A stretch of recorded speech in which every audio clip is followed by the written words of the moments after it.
지금 이 순간에도 자녀 때문에 마음 한켠이 무거우신 분이 계실 것입니다.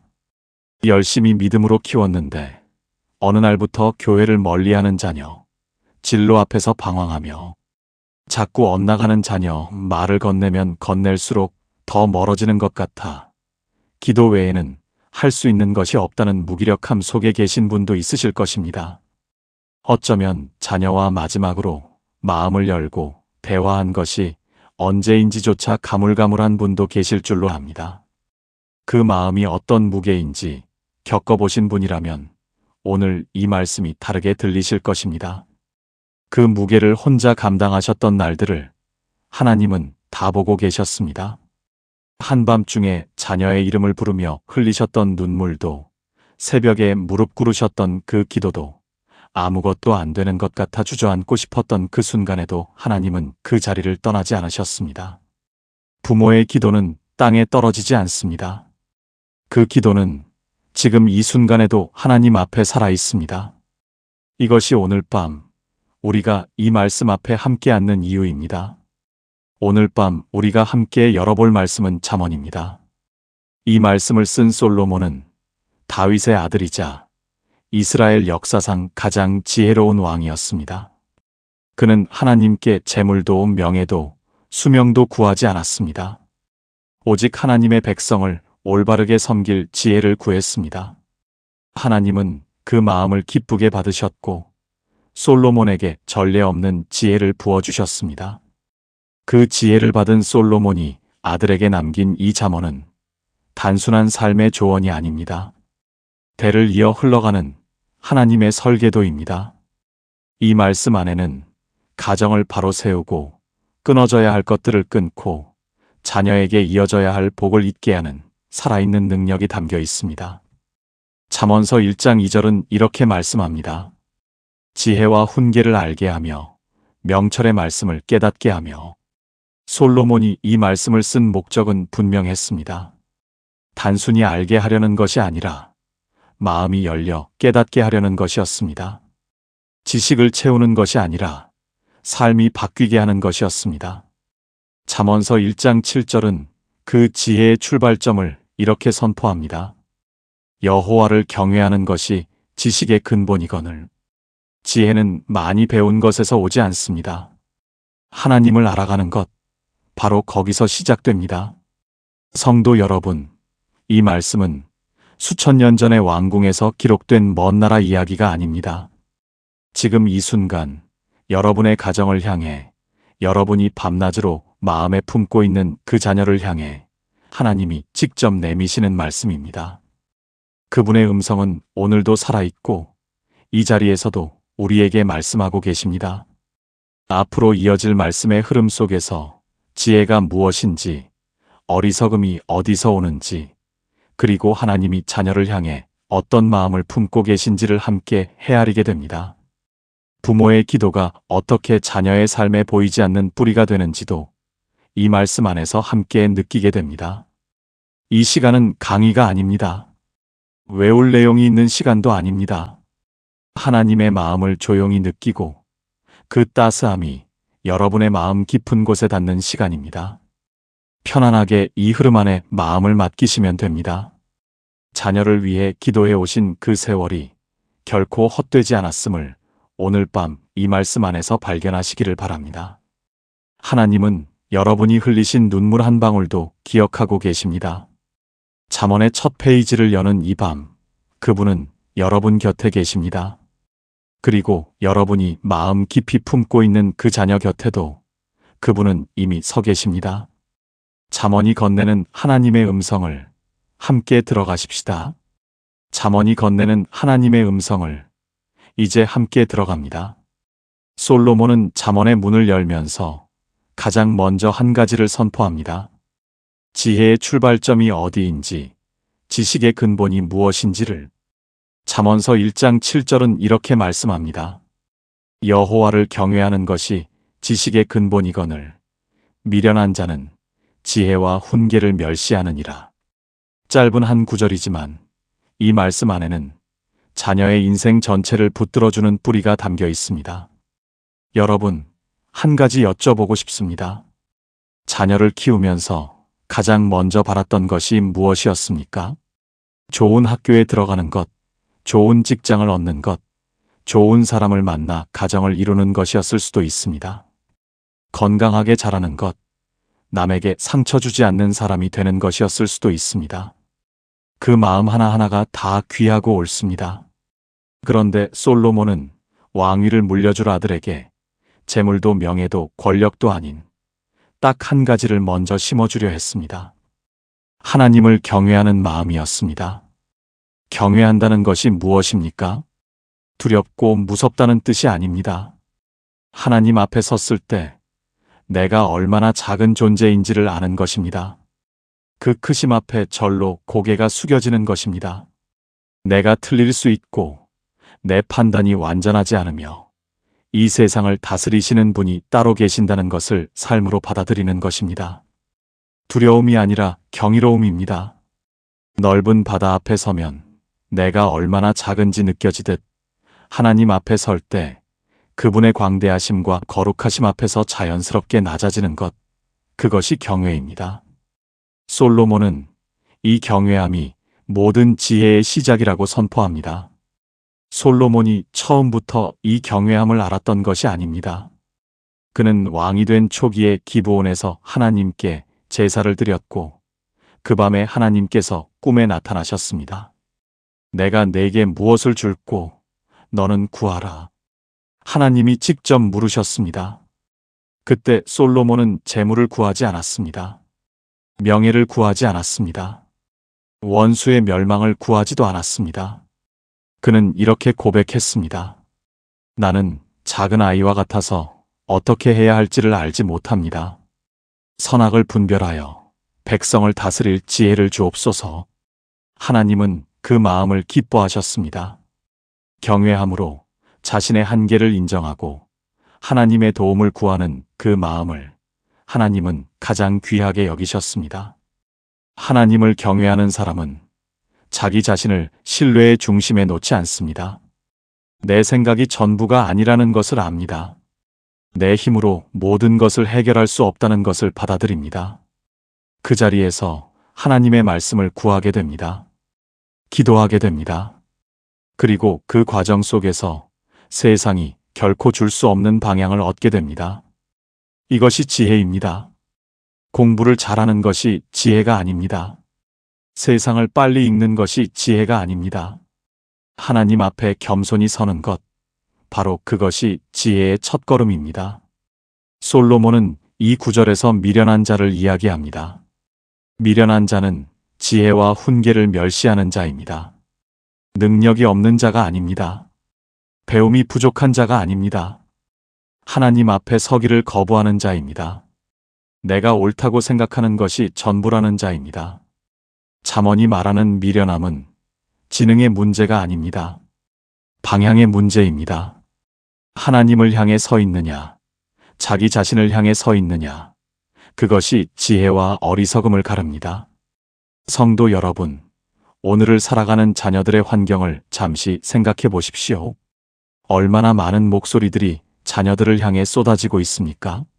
성공해야 한다. 남보다 앞서야 한다. 스스로를 증명해야 한다.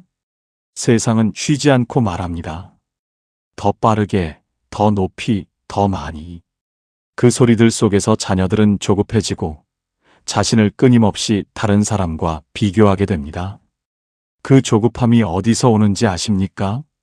자기 자신 외에는 의지할 곳이 없다고 느끼기 때문입니다. 내가 모든 것을 결정해야 하고 내가 모든 것을 감당해야 한다고 느끼는 곳에서 불안은 자라납니다. 그 방황을 가까이서 지켜봐 오신 분들이 계실 것입니다. 자녀가 잘못된 선택을 하는 것을 보면서도 손을 쓸 수 없었던 날들, 대화를 시도했지만 번번이 벽에 막혔던 날들, 그 안타까움을 혼자 삼키며 기도만 드리셨던 그 시간들을 하나님은 기억하고 계십니다. 그리고 그 기도는 지금도 자녀의 삶 위에 쌓이고 있습니다. 하나님을 경외하는 자녀는 다릅니다. 내 위에 하나님이 계신다는 것을 삶으로 압니다. 내가 모든 것을 알지 못해도 하나님이 아신다는 것을 믿습니다. 내 계획이 무너져도 그분의 계획은 여전히 살아있다는 것을 놓지 않습니다. 이 믿음이 인생의 풍랑 앞에서 자녀를 붙들어주는 뿌리가 됩니다. 폭풍 앞에서 흔들리지 않는 나무는 땅 위의 크기로 결정되지 않습니다. 땅 속의 뿌리가 결정합니다. 줄기가 아무리 굵어도 뿌리가 얕으면 강풍 한 번에 쓰러집니다. 반대로 겉으로는 가느다란 나무도 뿌리가 깊이 내려져 있으면 폭풍이 지나간 뒤에도 그 자리에 서 있습니다. 자녀의 인생도 마찬가지입니다. 성적이 좋아도 능력이 뛰어나도 뿌리가 없으면 인생의 풍랑 앞에서 무너집니다. 그러나 하나님을 경외하는 마음이 심겨진 자녀는 넘어져도 다시 일어납니다. 그 자리가 어디든 하나님을 향해 돌아오는 길을 압니다. 그것이 뿌리의 힘입니다. 하나님을 경외하는 마음이 뿌리내린 자녀의 삶은 다릅니다. 실패해도 무너지지 않습니다.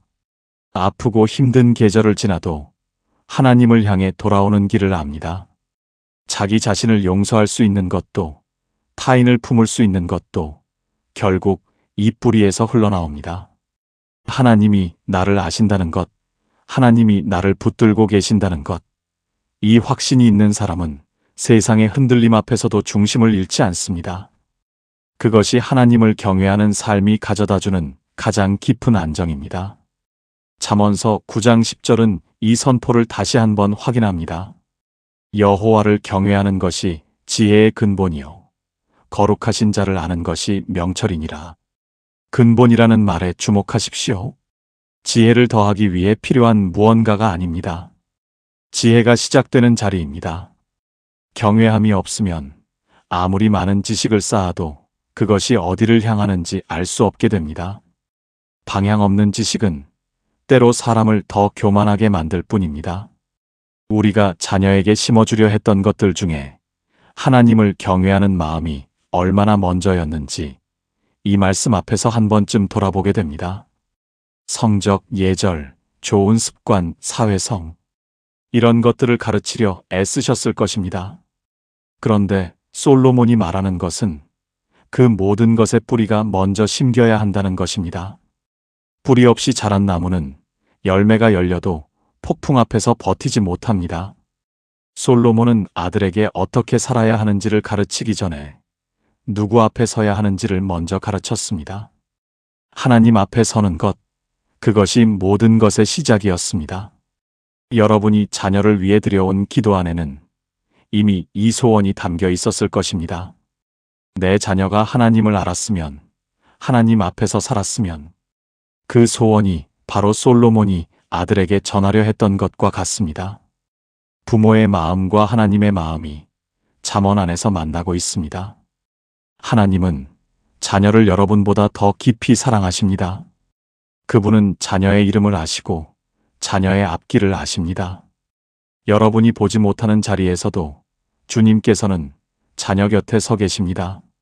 아버지께서는 자녀가 경외함을 배우기를 여러분보다 더 간절히 원하고 계십니다. 그러므로 오늘 밤 자녀를 위한 기도 안에 이 한 가지를 담아 보십시오. 내 자녀가 하나님을 경외하는 사람으로 살기를, 세상이 흔들어도 하나님 앞에 서는 것을 놓지 않는 사람이 되기를. 그 기도가 자녀의 인생에 심어줄 수 있는 가장 견고한 기초가 됩니다. 하나님을 경외하는 마음이 자녀 인생의 가장 견고한 기초라는 것을 우리는 앞에서 함께 확인했습니다. 그런데 그 기초 위에 서 있는 자녀 앞에도 세상은 끊임없이 다른 길을 내밉니다. 더 쉬운 길, 더 빠른 길, 더 매력적으로 보이는 길을. 솔로몬은 이것을 알고 있었습니다. 그래서 잠언의 초반부에서 아들에게 분명하게 말합니다. 잠언서 1장 10절은 이렇게 말씀합니다. 내 아들아, 악한 자가 너를 꾀일지라도 따르지 말라. 이 짧은 한 줄 안에 아버지의 절박함이 담겨 있습니다. 왕의 아들로 태어나도 좋은 교육을 받아도 세상의 꾀 앞에서는 누구도 자동으로 안전하지 않다는 것을 솔로몬은 알고 있었습니다. 그래서 아들에게 먼저 경고합니다. 유혹은 반드시 온다. 그러니 미리 준비하라. 미리 분별하라. 여러분, 유혹이라는 것은 처음부터 나쁘게 보이지 않습니다. 만약 처음부터 나쁘게 보였다면 아무도 따르지 않을 것입니다. 유혹은 언제나 그럴싸한 얼굴로 옵니다. 이 정도는 괜찮아. 한 번만이야. 다들 이렇게 해. 손해볼 것 없어 보이고 잠깐이면 되는 것 같습니다. 그 문을 열고 한 걸음 들어서는 순간 빠져나오기 어려운 자리가 시작됩니다. 잠언서 1장 17절은 이것을 이렇게 표현합니다. 새는 그물이 보이면서도 그 안으로 들어갑니다. 눈에 보이는데도 피하지 못하는 것, 그것이 분별력 없는 상태입니다. 오늘을 살아가는 자녀들이 마주하는 세상을 잠시 생각해 보십시오. 스마트폰 화면 속에는 매 순간 새로운 자극이 쏟아집니다. 좋아 보이는 것들, 재미있어 보이는 것들, 다들 하는 것 같아 보이는 것들. 그 안에서 무엇이 해롭고 무엇이 바른 방향으로 이끄는지를 구분하는 것이 쉽지 않은 시대입니다.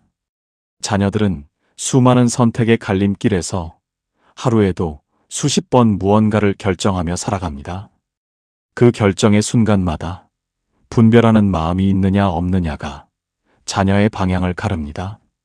솔로몬이 말하는 분별력은 단순히 나쁜 것을 피하는 능력이 아닙니다. 무엇이 진짜인지를 볼 줄 아는 눈입니다. 겉으로 매력적으로 보이는 것 뒤에 무엇이 있는지를 꿰뚫어 보는 것입니다. 이 분별력은 지능에서 오지 않습니다. 많이 배운 것에서 자동으로 생겨나는 것도 아닙니다. 하나님과 깊은 관계 안에서 자라나는 것입니다. 그분의 말씀 안에서 무엇이 선하고 무엇이 악한지를 배워가는 것입니다. 잠언서 2장 10절과 11절은 이 분별력의 실체를 보여줍니다. 곧 지혜가 내 마음에 들어가며 지식이 내 영혼을 즐겁게 할 것이요. 근신이 너를 지키며 명철이 너를 보호하여. 지혜가 마음에 들어가면 근신과 명철이 따라온다고 말씀합니다. 근신은 절제입니다. 충동적으로 반응하지 않는 것입니다. 명철은 상황을 꿰뚫어 보는 것입니다. 이 두 가지가 함께 일어날 때 자녀는 세상의 유혹 앞에서 멈출 수 있게 됩니다. 그 멈춤이 자녀의 인생을 지킵니다. 냄새를 맡는 능력을 생각해 보십시오. 어떤 것이 상했는지, 어떤 것이 신선한지를 코가 먼저 압니다. 눈으로 보기 전에 냄새가 먼저 알려줍니다. 영적인 분별력도 그와 같습니다. 어떤 상황이 위험한지, 어떤 관계가 나를 해치는지를 말씀으로 단련된 영혼은 먼저 감지합니다. 이것이 하나님이 자녀에게 주시려는 영적 감각입니다. 이 감각은 부모가 심어줄 수 있는 것이 아닙니다. 오직 하나님만이 심어주실 수 있습니다. 그러나 부모는 그 심어짐이 일어날 수 있는 자리를 기도로 열어줄 수 있습니다. 이 말씀을 들으면서 마음속에 떠오르는 자녀의 얼굴이 있으신 분이 계실 것입니다. 잘못된 친구와 어울리는 것 같아 걱정되었던 날들, 이상한 방향으로 빠져드는 것을 감지했지만 말로 막을 수 없었던 날들, 직접 훈계할수록 더 반발하고 모른 척하자니 더 걱정되고 그 사이에서 할 수 있는 것이 기도밖에 없다는 무력함을 느끼셨던 분도 있으실 것입니다. 그 마음의 무게가 얼마나 컸을지 충분히 느껴집니다.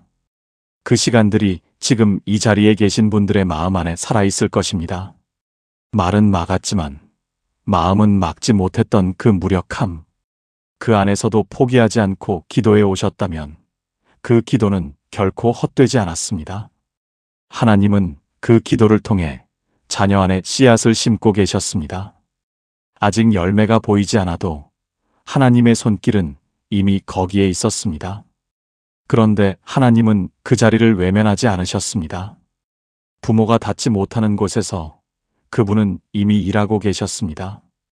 자녀의 마음속에 지혜를 심어주시고 근신과 명철을 통해 보호하시겠다고 잠언을 통해 약속하고 계십니다.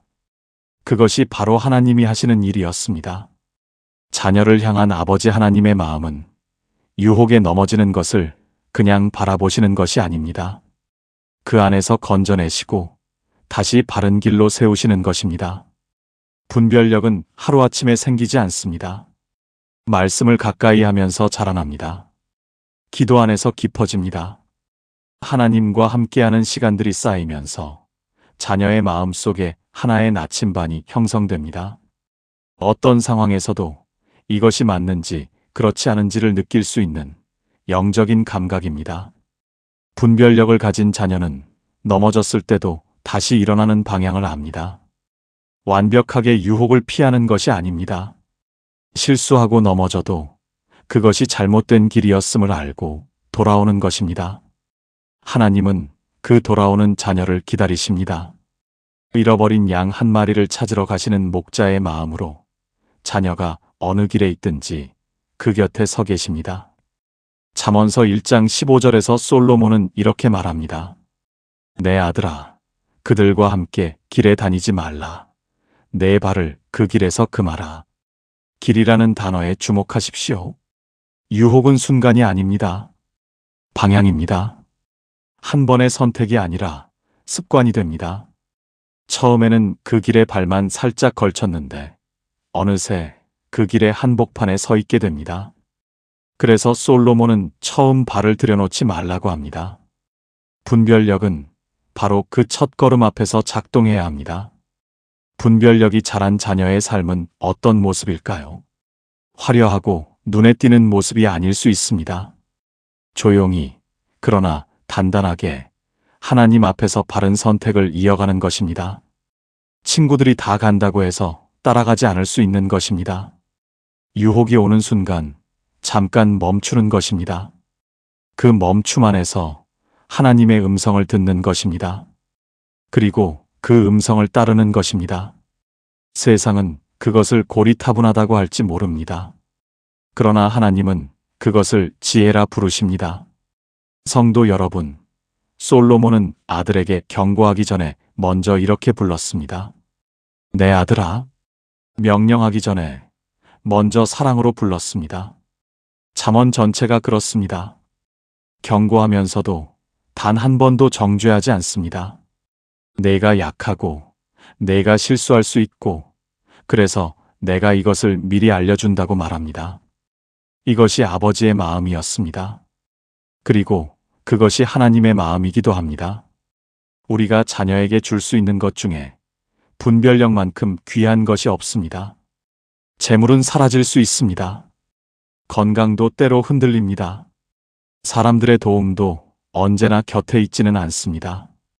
그러나 하나님이 심어주신 분별력은 어디에 있든지 어떤 상황에 처하든지 자녀 안에서 작동합니다. 어두운 상황에서도 길을 볼 수 있게 해줍니다. 이것이 하나님이 자녀에게 주시려는 가장 실질적인 선물입니다. 자녀를 위해 기도하실 때 이 한 가지를 구해 보십시오. 하나님, 내 자녀에게 분별하는 마음을 주십시오. 유혹이 와도 멈출 줄 아는 마음을, 세상이 좋아 보여도 하나님의 방향을 먼저 보는 눈을 주십시오. 내가 자녀 곁에 없는 시간에도 하나님의 말씀이 자녀를 지켜주기를 원합니다. 이 기도가 오늘 밤 여러분의 입술에서 드려지기를 바랍니다. 주님은 그 기도를 기뻐 들으시는 분이십니다. 주님은 그 기도를 기뻐 들으시는 분이십니다. 그 기도가 드려지는 자리에서 하나님은 이미 움직이고 계십니다. 분별력이 자녀의 영혼 깊이 심겨지기를 구하는 기도 위에 오늘 밤 또 한 가지가 얹혀집니다. 자녀의 입술입니다. 잠언은 자녀의 삶에서 말이 얼마나 결정적인 역할을 하는지를 반복해서 강조합니다. 잠언서 18장 21절은 이렇게 선포합니다. 죽고 사는 것이 혀의 권세에 달렸나니 혀를 쓰기 좋아하는 자는 혀의 열매를 먹으리라. 죽고 사는 것, 그냥 말을 잘하고 못하고의 문제가 아닙니다. 말이 인생의 방향을 결정한다고 솔로몬은 선포합니다. 자녀의 입술에서 나오는 말이 자녀의 삶을 이끌어가고 있습니다. 솔로몬 자신이 이것을 알고 있었습니다. 그는 하나님께 지혜를 구했을 때 하나님이 주신 지혜 안에는 말의 지혜도 포함되어 있었습니다. 역대기와 열왕기는 사방의 왕들이 솔로몬의 지혜로운 말을 들으러 먼 곳에서 찾아왔다고 기록합니다. 그 말의 힘이 어디서 왔습니까? 하나님을 경외하는 마음에서 왔습니다. 말은 마음의 거울입니다. 자녀의 말을 바꾸려면 자녀의 마음이 먼저 변화되어야 합니다. 여러분, 생각해 보십시오. 자녀가 매일 사용하는 말이 어떤 말입니까? 불평하는 말입니까? 감사하는 말입니까? 포기하는 말입니까? 다시 일어서는 말입니까? 남을 깎아내리는 말입니까? 세워주는 말입니까? 이 질문이 조금 불편하게 느껴지실 수도 있습니다. 그런데 솔로몬은 말합니다. 그 입술에서 나오는 말이 자녀가 먹게 될 열매가 된다고. 말이 씨앗이 되어 삶에 뿌려지고 있습니다. 말은 단순한 소리가 아닙니다. 말은 방향을 만듭니다. 나는 안 되라는 말을 습관처럼 뱉는 자녀는 실제로 그 방향으로 걸어가게 됩니다. 어차피 안 될 거야 라는 말이 자녀의 입에 익으면 그 말이 자녀의 가능성을 조용히 닫아갑니다. 반대로 하나님이 함께 하시니까라는 말을 입술에 익힌 자녀는 어려운 상황에서도 다른 눈으로 세상을 바라보게 됩니다. 말이 자녀를 만들어가고 있습니다. 매일의 말들이 쌓여 자녀의 삶의 색깔을 결정하고 있습니다.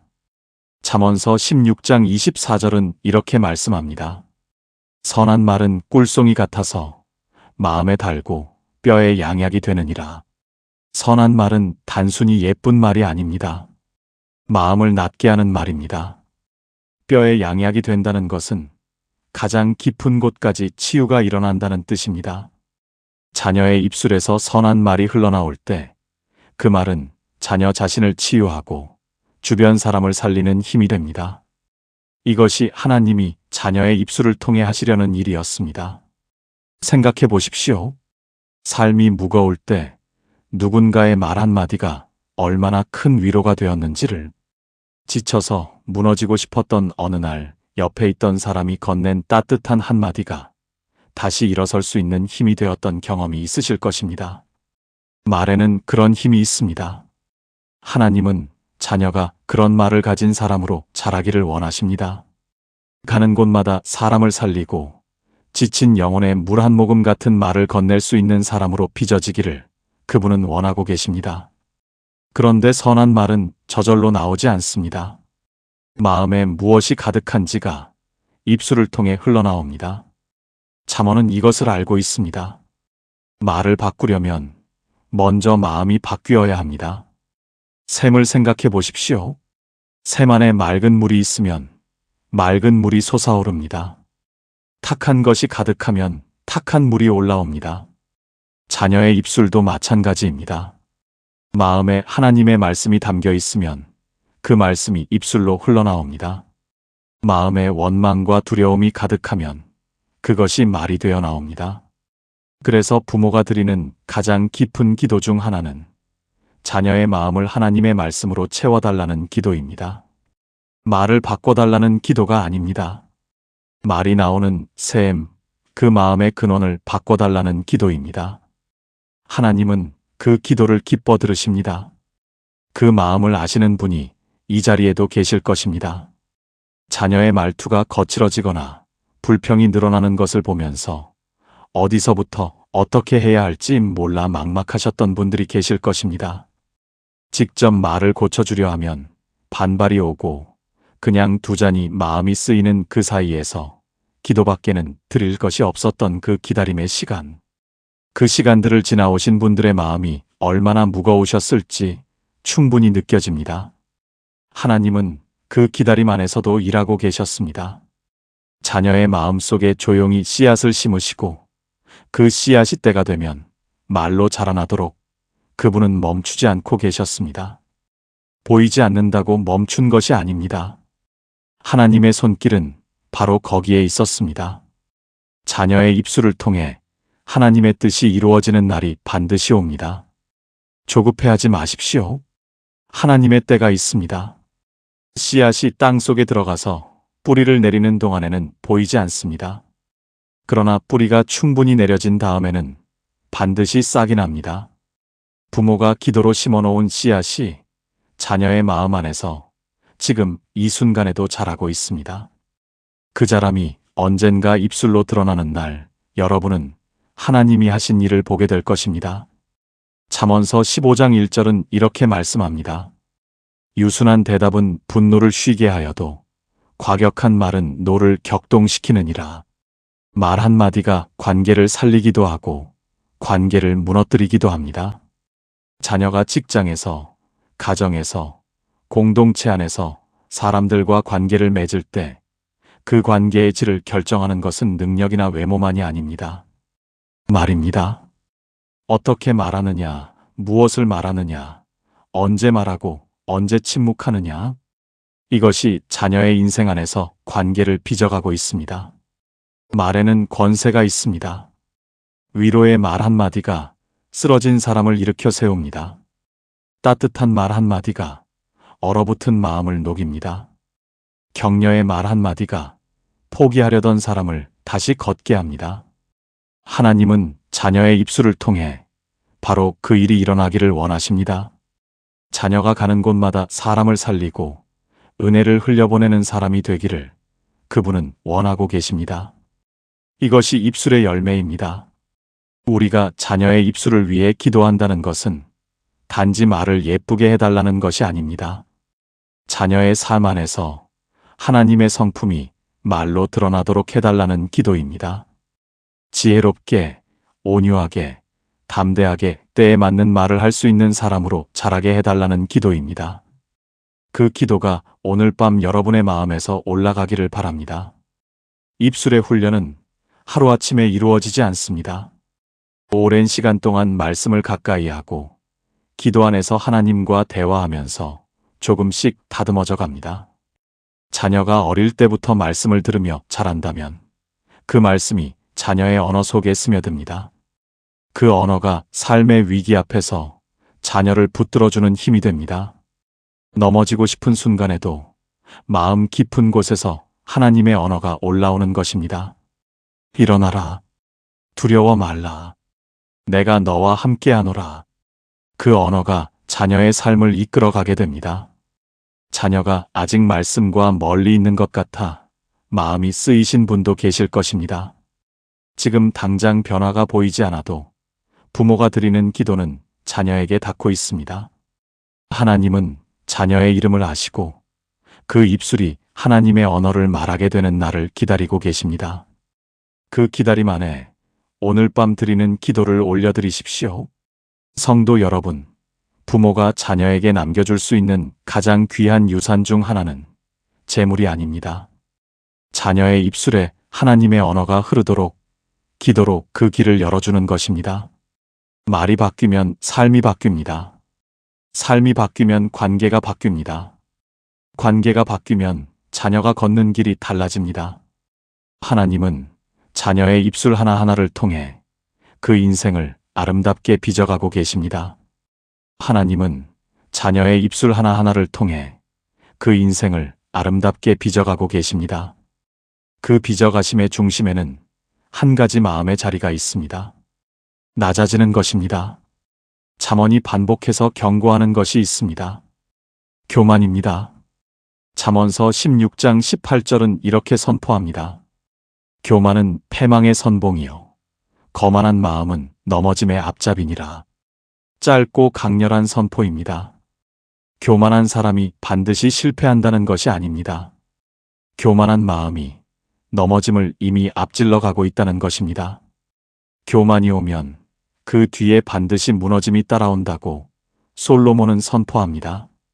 여러분, 교만이란 무엇입니까? 뻔뻔하게 자랑하는 것만이 교만이 아닙니다. 더 깊은 교만은 이런 모습입니다. 내가 옳다고 확신하며 남의 말을 듣지 않는 것, 내가 해냈다고 생각하며 하나님께 감사하지 않는 것, 실수를 인정하지 않고 핑계를 찾는 것, 도움이 필요한데도 필요하지 않은 척하는 것, 이런 마음들이 모여 교만을 이룹니다. 그리고 그 교만이 결국 자녀의 인생에서 관계를 무너뜨리고 하나님과의 거리를 멀어지게 합니다. 교만이 위험한 이유는 처음에는 교만인지 모른다는 것입니다. 자신감처럼 보이고 강인함처럼 느껴집니다. 사람들이 실력을 인정해 줄 때 그 인정이 마음속에 쌓이면서 어느 순간부터 다른 사람 위에 서는 습관이 생깁니다. 그것이 관계를 조금씩 갉아먹기 시작합니다. 그리고 결정적인 순간에 그 교만이 자녀를 혼자 세워두게 됩니다. 옆에 아무도 없는 자리에 혼자 서 있게 됩니다. 역사 속의 위대한 인물들이 무너진 자리를 보면 거의 예외 없이 교만이 있었습니다. 능력이 부족해서 무너진 것이 아닙니다. 자신의 능력을 너무 믿었기 때문에 무너졌습니다. 잠언은 수천 년 전에 이 패턴을 꿰뚫어 보았습니다. 그래서 솔로몬은 아들에게 먼저 경고합니다. 강해질수록, 성공할수록 더 조심하라. 왜냐하면 그 자리에서 교만이 가장 쉽게 자라기 때문입니다. 잠언서 11장 2절은 이렇게 말씀합니다. 교만이 오면 욕도 오거니와 겸손한 자에게는 지혜가 있느니라. 교만한 자에게 욕이 온다는 것은 수치와 패망이 따라온다는 뜻입니다. 반대로 겸손한 자에게는 지혜가 있다고 말씀합니다. 교만과 겸손의 차이는 단순한 태도의 차이가 아닙니다. 삶의 결과가 달라지고 방향이 달라집니다.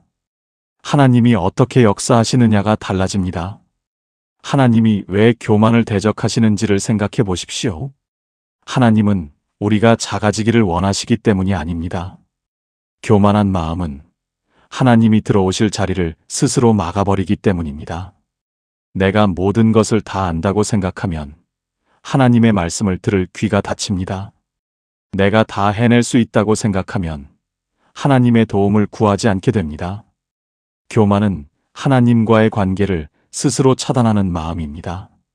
하나님은 그 마음을 대적하시는 것이 아닙니다. 그 마음이 자녀를 무너뜨리는 것을 아시기 때문에 경고하고 계십니다. 잠언서 3장 34절은 이렇게 말씀합니다. 진실로 그는 거만한 자를 비웃으시며 겸손한 자에게 은혜를 베푸시나니. 겸손한 자에게 은혜를 베푸십니다. 하나님의 은혜는 낮아진 자리에 흘러들어옵니다. 가득 차 있는 그릇에는 더 채울 수 없습니다. 비워진 자리에야 채우심이 임합니다. 자녀가 겸손할 때 하나님의 은혜가 그 삶 안으로 흘러들어가게 됩니다. 이것이 하나님의 설계입니다. 겸손이란 무엇입니까? 자신을 낮추어 아무것도 아닌 척하는 것이 아닙니다. 내가 어디서 왔는지를 아는 것입니다. 내 능력이 어디서 주어진 것인지를 아는 것입니다. 내 성과 뒤에 하나님의 손길이 있었음을 기억하는 것입니다. 그리고 그 알미 삶의 태도로 드러나는 것, 그것이 겸손입니다. 겸손한 사람은 약한 사람이 아닙니다. 자신의 힘의 근원을 아는 사람입니다. 이 장면을 천천히 떠올려 보십시오. 자녀가 어떤 일을 잘 해냈을 때 그 성취에 감사하며 하나님께 영광을 돌릴 줄 아는 자녀. 실수를 했을 때 핑계대지 않고 솔직하게 인정할 줄 아는 자녀. 나보다 못한 것 같은 사람 앞에서도 진심으로 존중하며 섬길 줄 아는 자녀. 이런 자녀가 가는 곳마다 사람들이 그 자녀를 신뢰하게 됩니다. 이것이 하나님이 겸손을 통해 주시려는 진정한 존귀함입니다. 잠언서 22장 4절은 이렇게 말씀합니다. 겸손과 여호와를 경외함의 보상은 재물과 영광과 생명이니라. 겸손의 결과가 재물과 영광과 생명이라고 말씀합니다. 세상이 교만한 자에게 주는 것처럼 보이는 것들을 하나님은 겸손한 자에게 주십니다. 더디게 가는 것처럼 보여도 겸손한 자의 걸음이 결국 더 멀리, 더 높이 이릅니다. 그것이 하나님 나라의 원리입니다. 우리가 자녀를 위해 원하는 것이 무엇입니까? 사람들에게 인정받는 것이라면 교만도 잠깐 그것을 줄 수 있습니다. 그러나 그 인정은 모래 위에 세운 집처럼 오래가지 않습니다. 반면 겸손 위에 세워진 존귀함은 하나님이 세우신 것이기에 흔들리지 않습니다. 자녀가 진정으로 존귀한 사람이 되기를 원하신다면 겸손을 위해 기도하는 것이 가장 빠른 길입니다. 겸손은 가르치기 어렵습니다. 말로 설명해서 되는 것이 아닙니다. 겸손은 삶의 경험 안에서 배워집니다. 뜻대로 되지 않는 시간, 넘어지고 일어서는 과정, 도움이 필요해서 손을 내밀어야 했던 순간들. 하나님은 이 모든 경험들을 통해 자녀 안에 겸손을 심어 가십니다. 그 과정이 자녀에게 힘겨워 보여도 그분은 자녀를 버려두신 것이 아닙니다. 더 단단한 사람으로, 더 낮은 마음을 가진 사람으로 빚어가고 계십니다. 그때의 마음이 지금 이 순간 떠오르시는 분도 계실 것입니다. 자녀가 교만한 모습을 보일 때, 또는 반대로 지나치게 위축되며 자신을 낮추는 모습을 볼 때 어떻게 해주어야 할지 몰라 마음이 무거우셨던 분들이 계실 것입니다. 교만을 훈계하면 관계가 멀어지고 그냥 두면 걱정이 되고 그 사이에서 기도만 하셨던 분들의 마음이 얼마나 복잡하셨을지 충분히 느껴집니다. 하나님은 자녀의 마음을 아십니다. 교만이 올라오는 그 자녀의 마음 안에서도 그분은 이미 일하고 계셨습니다. 아버지께서는 교만한 마음을 억지로 꺾으시는 분이 아닙니다. 그 마음이 스스로 낮아질 수 있도록 삶의 경험을 통해 조용히 인도하시는 분이십니다. 자녀가 겸손을 배우는 과정이 때로 고통스럽게 보여도 그 안에 하나님의 손길이 있었습니다. 진정한 높이심으로 이끌기 위해 먼저 낮아지는 길을 가르쳐 주시는 것입니다. 겸손한 자녀는 배울 수 있습니다. 자신이 모른다는 것을 알기에 가르침을 받아들일 수 있습니다. 겸손한 자녀는 관계를 맺을 수 있습니다. 자신을 내세우지 않기에 사람들이 곁에 머무를 수 있습니다. 겸손한 자녀는 하나님의 음성을 들을 수 있습니다. 내 뜻보다 하나님의 뜻이 먼저라는 것을 알기에 그분의 인도하심에 민감하게 됩니다. 이것이 겸손이 만드는 삶의 실제 모습입니다. 여기서 한 가지 더 생각해 보게 됩니다. 자녀에게 겸손을 가르치려면 먼저 부모가 겸손한 모습을 보여주어야 합니다. 자녀는 말로 배우지 않습니다. 삶으로 배웁니다. 부모가 실수했을 때 솔직하게 인정하는 모습, 아랫사람에게도 먼저 인사하는 모습, 자신의 성취를 하나님 앞에 감사로 드리는 모습. 이런 삶이 자녀에게 겸손의 언어를 가르칩니다. 부모의 낮아짐이 자녀의 겸손을 키우는 가장 강력한 교육입니다. 자녀를 위해 기도하실 때 이 한 가지를 더하여 보십시오. 하나님, 내 자녀에게 낮아지는 마음을 주십시오. 자신의 한계를 알고 하나님의 도움을 구할 줄 알고 사람들 앞에서 자신을 내려놓을 수 있는 마음을 주십시오.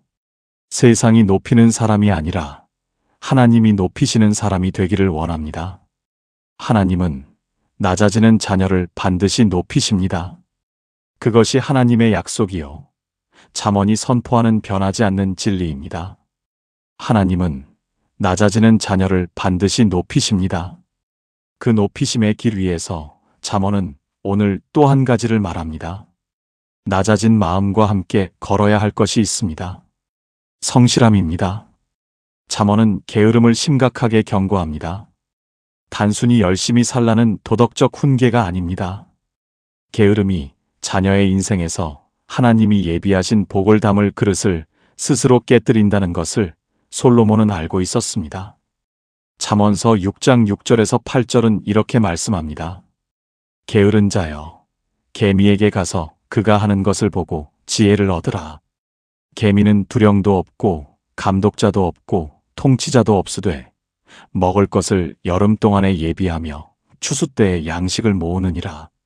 솔로몬이 개미를 보라고 합니다. 아무도 시키지 않았는데, 아무도 감시하지 않는데 개미는 자신의 역할을 묵묵히 합니다. 여름에 양식을 모읍니다. 추수 때를 기억하며 준비합니다. 이 작은 피조물의 모습 안에 하나님이 설계하신 성실의 원리가 담겨 있습니다. 개미의 삶을 한 번 더 생각해 보십시오. 개미 한 마리가 한 번에 운반하는 무게는 자기 몸무게의 수십 배입니다. 그런데 그것을 단번에 해내는 것이 아닙니다. 조금씩 쉬지 않고 방향을 잃지 않고 한 알씩 양식을 모아 결국 겨울을 버틸 충분한 식량을 쌓습니다. 자녀의 성실함도 이와 같습니다. 한 번에 큰 성과를 내는 것이 아닙니다. 날마다 작은 일에 충실한 것이 쌓여 놀라운 결실로 이어집니다. 성실함은 단지 부지런히 움직이는 것이 아닙니다. 하나님이 맡겨주신 오늘 하루를 충실히 살아가는 것입니다. 누가 보든 보지 않든, 인정받든 받지 않든, 자신에게 주어진 자리에서 최선을 다하는 것입니다. 개미에게 감독자가 없었듯이 성실한 자녀는 사람의 눈이 아닌 하나님 앞에서 살아갑니다. 그 삶이 하나님의 복을 담는 그릇이 됩니다. 잠언서 10장 4절은 이렇게 말씀합니다. 손을 게으르게 놀리는 자는 가난하게 되고 손이 부지런한 자는 부하게 되느니라. 부함과 가난함이 운이 아닙니다. 성실함의 유무에 달려 있다고 솔로몬은 말합니다. 하나님의 복은 하늘에서 떨어지는 것이 아닙니다. 성실하게 준비된 그릇 안으로 흘러들어오는 것입니다. 그릇이 없으면 아무리 좋은 것이 내려와도 담을 수 없습니다. 자녀의 성실함이 하나님의 복을 담는 그릇을 만들어가고 있습니다. 여러분, 오늘을 살아가는 자녀들이 마주하는 가장 큰 내면의 적 중 하나가 무기력입니다. 해야 할 것은 알지만 몸이 움직이지 않는 것, 시작하려 하지만 자꾸 미루게 되는 것, 열심히 해봤지만 결과가 보이지 않아 포기하게 되는 것. 이 무기력은 단순한 게으름이 아닐 수 있습니다. 방향을 잃은 것일 수 있습니다. 무엇을 위해 달려가야 하는지를 모를 때 사람은 멈추게 됩니다. 그 길을 걸어보신 분이라면 이 말씀이 다르게 들리실 것입니다. 자녀가 무기력하게 방에 있는 것을 보며 어떻게 해주어야 할지 몰라 가슴이 답답하셨던 분들이 계실 것입니다. 잔소리를 하면 관계가 상하고 그냥 두면 미래가 걱정되고 그 사이에서 기도 외에는 할 수 있는 것이 없었던 날들이 있으셨을 것입니다. 무기력의 또 다른 이유는 지금 하는 것이 왜 중요한지 보이지 않을 때입니다. 이 공부가 왜 필요한지, 이 일이 내 인생에 무슨 의미가 있는지를 모를 때 발걸음이 멈춥니다. 그런데 잠언이 보여주는 성실함은 목적을 알고 움직이는 성실함입니다. 하나님이 이 자리를 맡겨주셨다는 것을 아는 사람은 그 자리를 충실히 감당합니다. 작은 자리도 하나님이 주신 자리이기 때문입니다. 자녀에게 사명이 있다는 것을 부모는 압니다. 아직 자녀 스스로는 그 사명이 무엇인지 모를 수 있습니다. 그러나 사명은 갑자기 하늘에서 떨어지지 않습니다. 오늘 주어진 자리에서 성실하게 살아가는 사람에게 하나님은 다음 문을 여십니다. 그 문이 열릴 때 자녀는 이미 그 문을 통과할 준비가 되어 있게 됩니다. 성실함이 사명을 향한 준비입니다. 하나님은 그 자녀를 포기하지 않으셨습니다. 그분은 자녀 안에 사명을 심어 놓으셨습니다. 아직 그 사명이 자녀 스스로에게 보이지 않더라도 하나님은 그것을 알고 계십니다. 그리고 자녀가 그 사명을 향해 걷기 시작할 준비가 될 때 그분은 길을 여십니다. 자녀의 무기력함이 영원하지 않습니다. 하나님이 사명을 일깨워 주시는 날이 반드시 옵니다. 잠언서 13장 4절은 이렇게 말씀합니다. 게으른 자는 마음으로 원하여도 얻지 못하나 부지런한 자의 마음은 풍족함을 얻느니라. 게으른 자도 원합니다. 원하는 것이 없어서 게으른 것이 아닙니다. 원하지만 움직이지 않는 것입니다. 원함과 움직임 사이의 간격이 결과를 결정합니다. 부지런한 자는 원하는 것을 향해 걷습니다. 그 걸음들이 쌓여 풍족함에 이르게 됩니다. 성실함은 재능을 이깁니다.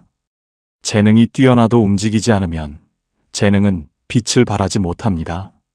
반면 평범한 재능을 가진 사람이 날마다 성실하게 걷는다면 그 걸음이 어느 날 놀라운 자리에 그 사람을 세워놓습니다. 하나님은 재능 있는 자녀를 찾으시는 것이 아닙니다. 성실하게 주어진 자리를 섬기는 자녀를 하나님은 기뻐하십니다. 그 성실 위에 그분의 복이 임합니다. 하나님은 화려한 성취를 보시는 것이 아닙니다. 아무도 알아주지 않는 자리에서 맡겨진 일을 묵묵히 해내는 그 자녀를 보고 계십니다. 그 작은 성실함이 하나님 앞에서는 큰 예배입니다. 예수님도 말씀하셨습니다. 작은 일에 충성된 자가 큰 일에도 충성된다고.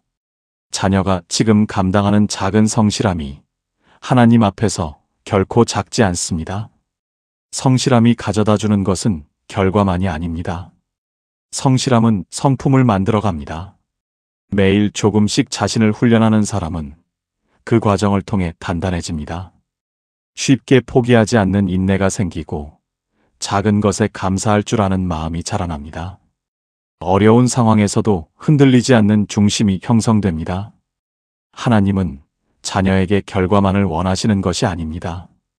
그 과정을 통해 자녀가 더 깊은 사람으로 자라기를 원하십니다. 성실의 여정 자체가 하나님이 자녀를 빚으시는 과정입니다.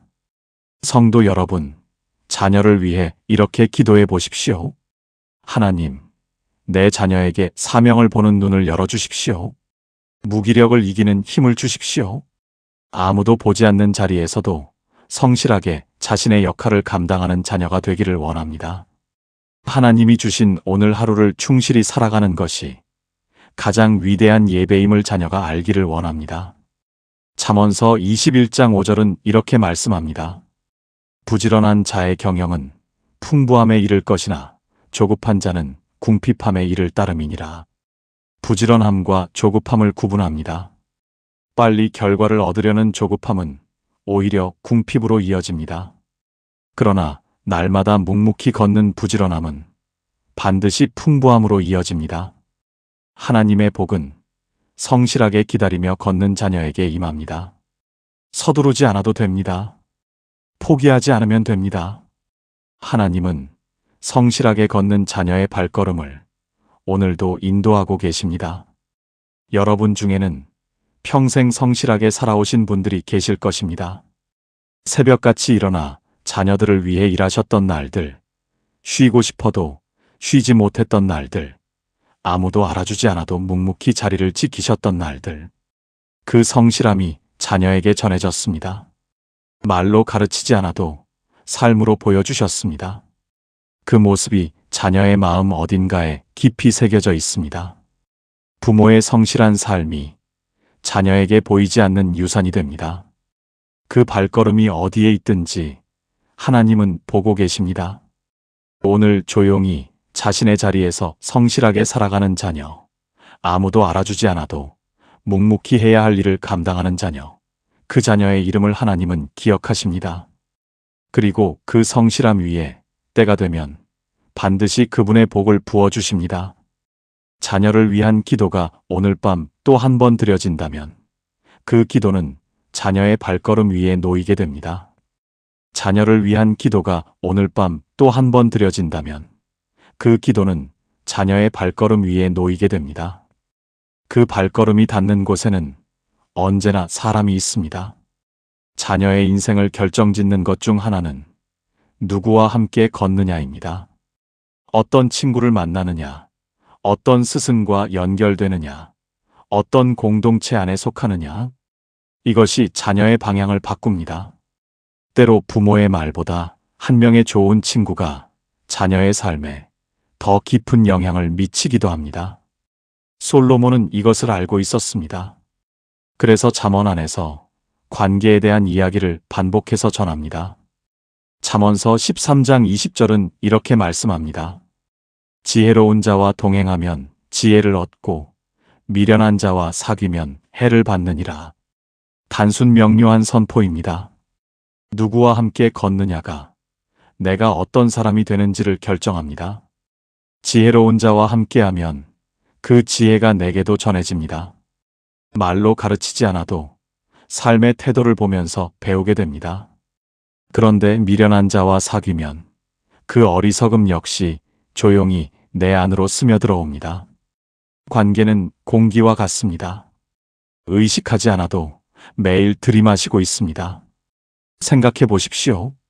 자녀가 어떤 친구와 자주 시간을 보내는지를 보면 그 자녀가 어떤 방향으로 가고 있는지가 보입니다.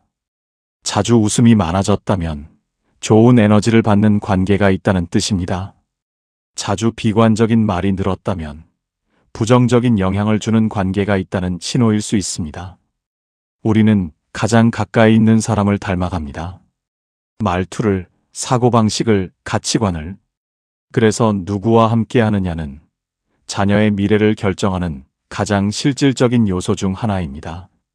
지혜로운 동행자는 어떤 사람입니까?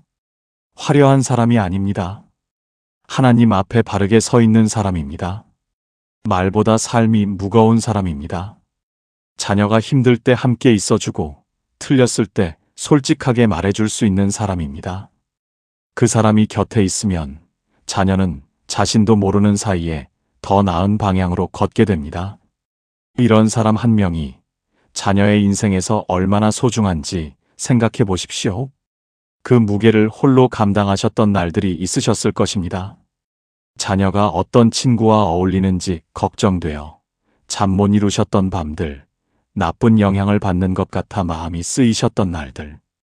자녀에게 직접 말하면 내 친구가 어때서라고 반발이 오고 그냥 두자니 걱정이 되고 그 사이에서 기도 외에는 할 수 없었던 분들의 마음을 충분히 느낍니다. 그런데 하나님은 관계를 통해 일하시는 분이십니다. 그분은 자녀의 인생에 사람을 보내시는 분이십니다. 지혜로운 스승 한 명, 믿음의 친구 한 명, 바른 공동체 하나를 통해 자녀의 인생에 새로운 방향이 열리게 하십니다. 부모가 아무리 말해도 안 되던 것이 하나님이 보내신 한 사람의 말 한마디로 자녀의 마음이 열리는 경우가 있습니다. 하나님은 그렇게 하고 계셨습니다. 잠언서 27장 17절은 이렇게 말씀합니다.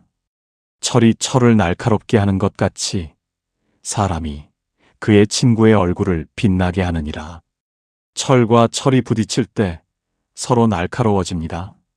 진정한 친구는 서로를 더 나은 사람으로 만듭니다. 편하게 해주는 것이 좋은 친구가 아닙니다.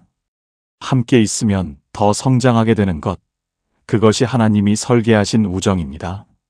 자녀에게 그런 친구가 생기기를 기도해 보십시오. 함께 할수록 서로를 빛나게 하는 관계를 하나님이 붙여주시기를 구하는 기도입니다.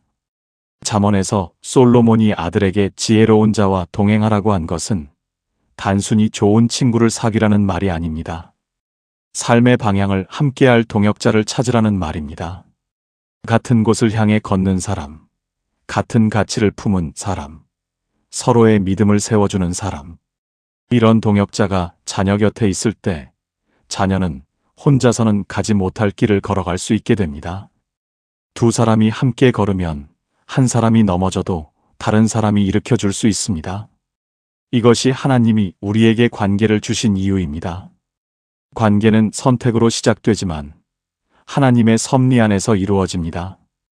우연처럼 보이는 만남 뒤에 하나님의 손길이 있었습니다. 어떤 학교에 가게 되었는지, 어떤 자리에 앉게 되었는지, 어떤 사람 옆에 서게 되었는지, 이 모든 것 안에 하나님의 인도하심이 담겨 있을 수 있습니다. 자녀의 만남을 하나님께 맡겨드리는 기도가 얼마나 중요한지를 이 말씀 앞에서 느끼게 됩니다. 우리가 기억해야 할 것이 있습니다. 하나님이 보내시는 사람은 항상 우리가 기대하는 모습으로 오지 않습니다. 화려하지 않을 수 있습니다. 눈에 잘 띄지 않을 수 있습니다. 그러나 하나님이 붙이신 사람은 시간이 지날수록 그 소중함이 드러납니다. 자녀가 그 사람을 알아볼 수 있도록, 그리고 그 만남을 소중히 여길 줄 아는 눈을 갖게 해달라고 기도하는 것도 아름다운 기도입니다. 잠언서 17장 17절은 이렇게 말씀합니다. 친구는 사랑이 끊이지 아니하고 형제는 위급한 때를 위하여 낳느니라. 진정한 친구는 좋을 때만 곁에 있는 것이 아닙니다. 위급한 때, 가장 어려운 순간에 함께 있는 사람입니다. 자녀가 인생의 위기를 만날 때 그 곁에 진정한 동역자가 있다는 것이 얼마나 큰 힘이 되는지를 아십니까? 하나님은 자녀에게 그런 친구를, 그런 공동체를, 그런 스승을 붙여주시기를 원하십니다. 공동체는 개인이 혼자서 버틸 수 없는 때에 자녀를 붙들어줍니다. 믿음의 공동체 안에서 자녀가 한 주일을 버텨낼 힘을 얻는다면 그 공동체가 자녀의 삶에서 하나님의 손이 되는 것입니다. 좋은 교회 공동체, 믿음 안에서 함께 성장하는 청년 모임, 바르게 살아가는 선배 한 명. 이런 관계들이 자녀의 영혼을 지탱해 줍니다. 하나님은 자녀가 홀로 걷기를 원하지 않으십니다. 함께 걷는 믿음의 동역자들이 있기를 그분은 원하고 계십니다. 성도 여러분, 자녀의 관계를 위해 기도하는 것은 자녀의 인생 전체를 위해 기도하는 것과 같습니다. 믿음의 친구를 붙여주십시오. 지혜로운 스승을 만나게 해주십시오. 자녀가 속할 좋은 공동체를 열어주십시오. 이 기도를 드려보십시오. 하나님은 그 기도를 들으시는 분이십니다. 그리고 때가 되면 반드시 그 기도에 응답하십니다. 기도는 자녀의 관계를 하나님의 손에 올려드리는 것입니다. 내가 고를 수 없는 자리에서 하나님이 고르신다는 것을 믿는 것입니다. 자녀가 어떤 학교에 가게 될지, 어떤 직장에 서게 될지, 어떤 사람 곁에 머물게 될지를 하나님은 이미 알고 계십니다. 그 자리에서 자녀가 좋은 만남을 알아보고 그 만남을 소중히 여길 수 있도록 기도해 주십시오. 여기서 한 가지를 더 생각하게 됩니다. 자녀에게 지혜로운 동행자가 필요하다면 가장 먼저 그 자리에 있어 줄 수 있는 사람은 부모입니다. 자녀가 어떤 고민을 털어놓아도 정죄하지 않는 부모, 자녀의 말을 끝까지 들어주는 부모, 자녀가 넘어졌을 때 일으켜주는 부모. 이 모습이 자녀에게 진정한 동행이 무엇인지를 보여줍니다. 부모와의 관계 안에서 신뢰를 경험한 자녀는 바깥에서도 좋은 관계를 맺을 줄 알게 됩니다. 자녀의 첫 번째 동행자가 되어주시는 것, 그것도 하나님이 부모에게 맡기신 귀한 사명입니다. 자녀가 아직 그런 만남을 경험하지 못한 것 같아 마음이 쓰이시는 분도 계실 것입니다. 믿음의 친구가 없어 보이는 자녀, 혼자인 것 같아 외로워 보이는 자녀. 그 자녀를 위해 더 간절히 기도해 주십시오. 하나님은 그 기도를 들으시고 때가 되면 가장 필요한 사람을 보내주십니다. 하나님의 때가 있습니다. 그 때가 오기 전까지 기도로 자녀를 덮어주는 것이 부모가 할 수 있는 가장 귀한 일입니다. 자녀가 좋은 사람들에 둘러싸이는 것이 부모의 바람입니다. 그 바람이 하나님의 마음과 같습니다. 아버지께서는 자녀에게 좋은 동역자를 붙여주시기를 원하십니다. 그 만남의 복을 하나님은 기도하는 자녀와 부모에게 허락하십니다. 관계를 통해 부어지는 하나님의 복이 자녀의 삶 위에 임하기를 간구합니다. 관계를 통해 부어지는 하나님의 복이 자녀의 삶 위에 임하기를 간구합니다. 그런데 그 모든 복을 누리기 위해서는 먼저 한 가지가 마음 깊은 곳에 자리 잡혀야 합니다. 무엇이 진짜 귀한 것인지를 아는 것입니다.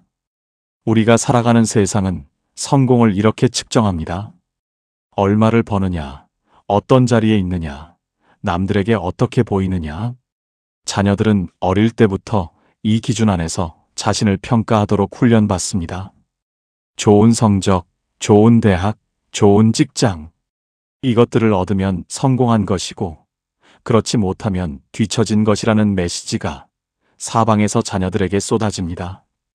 그 메시지가 자녀의 마음 안에 쌓이면서 하나님의 가치보다 세상의 기준이 먼저 자리를 차지하게 됩니다. 그런데 잠언은 전혀 다른 이야기를 합니다. 잠언서 3장 13절에서 15절은 이렇게 말씀합니다. 지혜를 얻은 자와 명철을 얻은 자는 복이 있나니 이는 지혜를 얻는 것이 은을 얻는 것보다 낫고 그 이익이 정금보다 나음이니라. 지혜는 진주보다 귀하니 내가 사모하는 모든 것으로도 이에 비교할 수 없도다. 은보다 낫고 정금보다 낫고 진주보다 귀하다고 말씀합니다. 솔로몬은 당시 세상에서 가장 귀하다고 여겨지던 것들을 모두 나열하고 그것들보다 지혜가 더 귀하다고 선포합니다. 왜 그렇습니까? 은과 금은 잃을 수 있습니다. 세상의 성공도 무너질 수 있습니다. 지위도 언젠가는 내려올 수 있습니다. 그러나 하나님의 지혜를 가진 사람은 모든 것을 잃어도 다시 일어설 수 있습니다. 어떤 상황에서도 방향을 잃지 않습니다. 넘어져도 하나님을 향해 돌아오는 길을 압니다. 이 지혜가 자녀 안에 있으면 자녀는 결코 완전히 무너지지 않습니다. 이것을 이렇게 생각해 보십시오. 재물은 있다가도 없어질 수 있습니다. 실제로 많은 사람들이 경제적 풍요 속에서도 무너진 삶을 살다 떠납니다. 반면 가진 것이 많지 않아도 하나님의 지혜 안에서 살아가는 사람은 흔들리지 않습니다. 어떤 상황에서도 감사할 줄 알고, 어떤 환경에서도 이웃을 섬길 줄 알고, 가장 어두운 때에도 빛을 발합니다. 하나님은 자녀에게 그런 사람이 되기를 원하십니다. 세상이 부러워하는 것을 가진 사람이 아니라 세상이 설명할 수 없는 평안을 가진 사람이 되기를 원하십니다. 자녀가 좋은 직장에 취직했을 때보다 하나님 앞에서 바르게 서 있는 것을 볼 때가 더 기뻤던 적이 있으셨습니까? 성적이 뛰어난 것보다 자녀가 어려운 이웃을 위해 기도하는 모습을 보았을 때 마음이 더 따뜻했던 경험이 있으셨습니까? 그 마음이 이 말씀과 닿아 있습니다. 부모의 마음 깊은 곳에는 세상의 성공보다 자녀가 하나님 앞에서 바른 사람이 되기를 바라는 소원이 있습니다. 그 소원이 하나님의 마음과 같습니다. 잠언서 4장 7절은 이렇게 말씀합니다. 지혜가 제일이니 지혜를 얻으라. 내가 얻은 모든 것을 가지고 명철을 얻을지니라. 지혜가 제일이라고 선포합니다. 제일이라는 말은 첫 번째라는 뜻입니다. 가장 먼저 추구해야 할 것이 지혜라는 것입니다. 다른 모든 것보다 먼저 지혜를 구하라는 것입니다. 이것이 잠언이 선포하는 영적 우선순위입니다. 솔로몬은 이 모든 말씀을 직접 경험한 사람이었습니다. 그는 하나님께 지혜를 구했을 때 하나님이 지혜와 함께 재물과 영광까지 주셨다는 것을 알았습니다. 지혜를 먼저 구했더니 나머지 것들이 따라왔습니다. 이것이 솔로몬의 증언입니다. 지혜가 제일이라는 말은 삶에서 직접 확인된 진리였습니다. 그리고 그 진리를 솔로몬은 아들에게 전합니다. 아들아, 내가 먼저 경험해 보았다. 지혜가 제일이다. 영적 우선순위란 무엇입니까? 무엇을 먼저 구하느냐의 문제입니다. 세상은 결과를 먼저 구하라고 합니다. 하나님은 지혜를 먼저 구하라고 하십니다. 결과를 먼저 구하면 그것을 얻기 위해 무엇이든 할 수 있게 됩니다. 지혜를 먼저 구하면 결과보다 방법이 중요해집니다. 어떻게 살아야 하는지가 먼저이고 무엇을 이루느냐는 그 다음이 됩니다. 이 우선순위가 자녀의 삶 안에 자리 잡을 때 자녀는 세상의 기준에 흔들리지 않게 됩니다. 자녀가 진로를 결정할 때 단순히 수익이 높은 길을 먼저 고려하는 것과 하나님이 나를 부르신 길이 무엇인지를 먼저 묻는 것은 출발점이 다릅니다. 그 출발점이 다르면 도착하는 곳도 달라집니다. 하나님을 먼저 구하는 자녀는 자신의 삶을 하나님이 빚어가시도록 내어드립니다. 그 자리에서 하나님은 일하시고 그 자녀의 길을 만들어 가십니다. 이것이 잠언이 말하는 지혜의 삶입니다. 성도 여러분, 오늘날의 자녀들이 얼마나 많은 성공의 압박 속에 살아가는지를 생각해 보십시오. 또래보다 늦으면 뒤처진 것 같고, 남이 가진 것이 없으면 부족한 것 같고, 세상이 인정하는 자리에 오르지 못하면 실패한 것 같은 두려움이 자녀들을 조이고 있습니다. 그 두려움이 자녀를 지치게 합니다. 그리고 때로는 무엇을 위해 이 모든 것을 하는지조차 모르게 만들기도 합니다. 그 두려움 속에 있는 자녀를 향해 하나님은 말씀하십니다. 내가 너를 알고 있다. 내가 너를 위해 길을 예비해 두었다. 세상의 기준으로 내 자신을 재지 말라. 이 말씀이 자녀의 마음 속에 뿌리 내릴 때 두려움은 조금씩 자리를 내주게 됩니다. 하나님의 지혜를 귀히 여기는 마음이 두려움을 이기는 힘이 됩니다. 하나님의 지혜를 귀히 여기는 자녀는 다릅니다. 남과 비교하지 않습니다. 하나님이 내게 주신 길이 있다는 것을 알기 때문에 다른 사람의 길을 부러워하는 것이 줄어듭니다. 세상이 인정하지 않아도 하나님이 기뻐하시는 삶을 살고 있다는 확신이 있으면 흔들림이 달라집니다. 이것이 영적 우선순위가 자녀에게 주는 진짜 자유입니다. 하나님의 지혜를 귀히 여기는 자녀가 가는 곳에는 신뢰가 생깁니다. 이 사람은 정직하다. 이 사람은 믿을 수 있다는 평판이 따라옵니다. 세상은 영리한 사람을 이용하지만 지혜로운 사람을 신뢰합니다. 그 신뢰가 문을 엽니다. 하나님은 지혜로운 자녀의 앞길에 문을 여시는 분이십니다. 세상이 닫은 문도 그분은 다른 방법으로 여십니다. 지혜를 귀히 여기는 삶이 결국 하나님이 예비하신 가장 좋은 것으로 자녀를 이끌어갑니다. 그런데 이 영적 우선순위는 부모가 먼저 살아내야 자녀에게 전해집니다. 부모가 성공보다 하나님을 먼저 구하는 삶을 보여줄 때 자녀는 그것이 가능하다는 것을 몸으로 배우게 됩니다. 물질적 풍요 앞에서도 감사하고 부족함 앞에서도 하나님을 신뢰하는 부모의 모습이 자녀에게 가장 강력한 신앙 교육이 됩니다. 잠언서 8장 10절에서 11절은 다시 한번 이 진리를 확인합니다.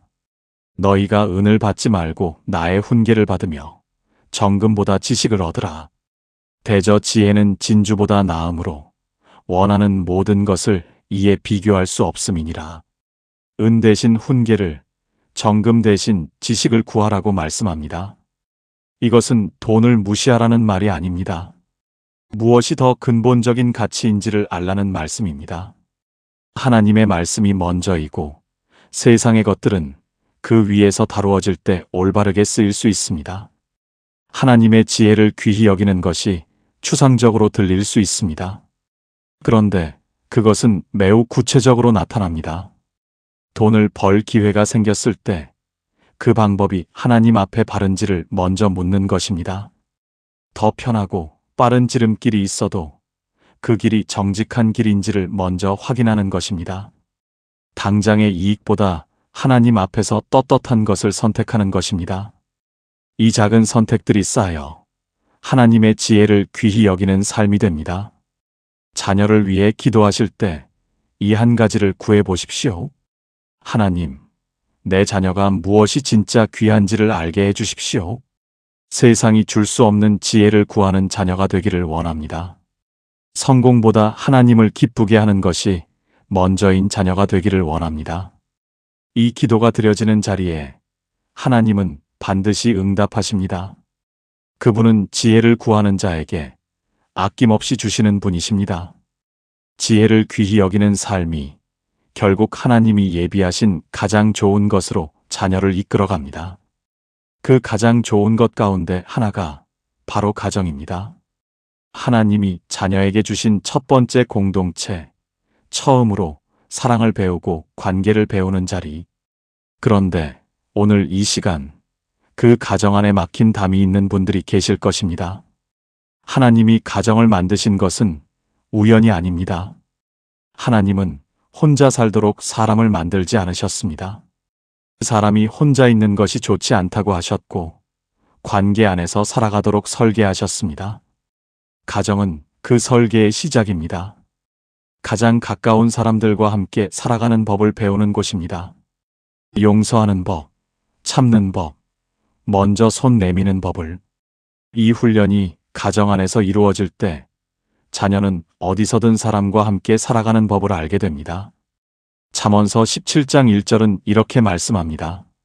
마른 떡 한 조각만 있고도 화목한 것이 제육이 집에 가득하고 다투는 것보다 나으니라. 제육이 집에 가득해도 다투는 집은 행복하지 않습니다. 마른 떡 한 조각뿐이어도 화목한 집은 풍요롭습니다. 솔로몬은 이 말씀을 통해 가정의 진정한 풍요가 무엇인지를 선포합니다. 재물이 아닙니다. 화목입니다. 평안입니다. 서로를 향한 사랑입니다. 그런데 그 화목이 마음처럼 쉽지 않습니다. 오래 함께 살다 보면 말이 상처가 되고 상처가 쌓여 담이 됩니다. 부모와 자녀 사이에도 언제부터인가 말이 줄어들고 같은 공간에 있어도 멀게 느껴지는 날들이 생깁니다. 무엇이 어긋났는지 알 것도 같고 모를 것도 같은 상태. 먼저 손을 내밀고 싶지만 어떻게 해야 할지 몰라 그냥 시간이 흐르는 것. 그 마음을 아시는 분이 이 자리에도 계실 줄로 압니다. 담은 하루아침에 생기지 않습니다. 오랜 시간 동안 조금씩 쌓입니다.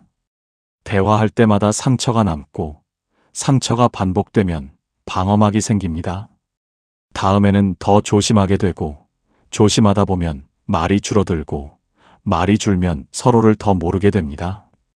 이것이 가정 안에서 담이 세워지는 과정입니다. 의도하지 않았는데 어느 날 돌아보면 두꺼운 벽이 서 있습니다. 그 앞에서 많은 부모들이 무력감을 느끼십니다. 가정 안의 갈등은 어느 한 사람의 잘못으로만 생기지 않습니다. 서로 다른 기대가 부딪히는 것입니다. 부모는 자녀를 위한다고 한 말이 자녀에게는 압박이 됩니다. 자녀는 독립하고 싶은 마음을 표현한 것인데 부모에게는 겁으로 느껴집니다. 그 오해가 쌓이면서 둘 다 원하지 않는 담이 높아집니다. 누가 더 나쁜 것이 아닙니다. 서로를 향한 마음이 엇갈린 것입니다. 가정 안에 평안이 흐를 때 자녀는 안심합니다. 집이 쉬는 곳이 되는 것입니다. 세상에서 상처받고 지쳐 돌아왔을 때 그 문 안에 들어서면 숨을 쉴 수 있는 공간. 판단받지 않고 있는 그대로 받아들여지는 공간. 이것이 가정이 자녀에게 줄 수 있는 가장 큰 선물입니다. 이 선물을 받고 자란 자녀는 세상 어디서도 무너지지 않는 내면의 안정을 가지게 됩니다. 하나님은 자녀의 가정이 그런 곳이 되기를 원하십니다. 잠언서 15장 17절은 이렇게 말씀합니다. 채소를 먹으며 서로 사랑하는 것이 살진 소를 먹으며 서로 미워하는 것보다 나으니라. 사랑이 있으면 없어도 풍족합니다. 미움이 있으면 가득해도 공허합니다. 이 말씀이 가정에 그대로 적용됩니다. 집이 크고 작고 가진 것이 많고 적고가 아닙니다. 그 안에 사랑이 흐르고 있느냐가 가정의 질을 결정합니다. 하나님은 자녀의 가정에 사랑이 흐르기를 원하십니다. 그 사랑이 담을 허무는 힘입니다. 사랑은 감정이 아닙니다. 선택입니다. 사랑스럽게 느껴질 때만 사랑하는 것은 조건부 사랑입니다. 잠언이 말하는 사랑은 상황과 상관없이 상대를 향해 걸어가는 것입니다. 자녀가 기대를 저버렸을 때도 먼저 걸어가는 것입니다. 부모가 이해받지 못한다고 느낄 때도 등을 돌리지 않는 것입니다. 이 사랑이 담을 허뭅니다. 인간의 힘으로는 어렵습니다. 그러나 하나님이 우리 안에 부어주시는 사랑으로는 가능합니다. 담을 허무는 것은 큰 사건이 필요하지 않습니다. 작은 것에서 시작됩니다. 먼저 건네는 말 한마디, 밥상 앞에 함께 앉는 시간, 자녀의 이야기를 판단하지 않고 들어주는 귀 하나. 이런 작은 것들이 쌓이면서 굳어있던 것들이 조금씩 녹습니다. 하나님은 그 작은 시작을 통해 가정 안에 평안의 물꼬를 트십니다. 그것이 바로 하나님이 하시는 일이었습니다. 잠언서 14장 1절은 이렇게 말씀합니다. 지혜로운 여인은 자기 집을 세우되 미련한 여인은 자기 손으로 그것을 허느니라. 집을 세우는 것과 허무는 것이 같은 손에서 나옵니다. 가정은 한 번 세워지면 저절로 유지되는 것이 아닙니다. 날마다 세우는 것입니다. 날마다 사랑을 선택하고, 날마다 용서를 선택하고, 날마다 먼저 다가가는 것이 가정을 세우는 일입니다. 가정을 세우는 작은 일들을 생각해 보십시오. 자녀가 귀가할 때 반갑게 맞아주는 것, 식사를 함께하며 오늘 하루를 나누는 것, 자녀가 실수했을 때 먼저 정죄하지 않고 어떻게 된 것인지를 묻는 것. 이런 작은 선택들이 날마다 가정을 세웁니다. 반대로 무관심, 잔소리, 비교하는 말 한마디가 날마다 가정을 허뭅니다. 무엇이 가정을 세우고 있는지 이 말씀 앞에서 한번 돌아보게 됩니다. 성도 여러분, 가정을 세우는 가장 강력한 도구는 기도입니다. 자녀를 위해 기도하는 부모, 부모를 위해 기도하는 자녀가 있는 가정은 담이 높아도 무너지지 않습니다. 기도가 흐르는 곳에 하나님이 계십니다. 그분이 계신 자리에서 인간의 힘으로는 무너지지 않을 것 같은 담도 허물어집니다. 회복의 시작은 언제나 먼저 다가가는 것입니다. 누가 잘못했느냐를 따지기 전에 먼저 손을 내미는 것입니다. 이것이 쉽지 않습니다. 그래서 기도가 먼저입니다. 하나님, 내가 먼저 다가갈 수 있는 용기를 주십시오. 내가 먼저 사과할 수 있는 마음을 주십시오. 내가 자녀의 이야기를 끝까지 들을 수 있는 귀를 주십시오. 이 기도가 드려질 때 하나님은 그 기도에 응답하십니다. 변화는 자녀에게서 시작되는 것이 아닙니다. 먼저 기도하는 사람에게서 시작됩니다.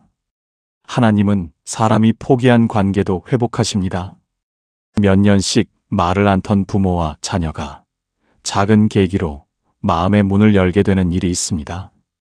그 계기가 우연처럼 보여도 그 뒤에는 누군가의 기도가 있었습니다.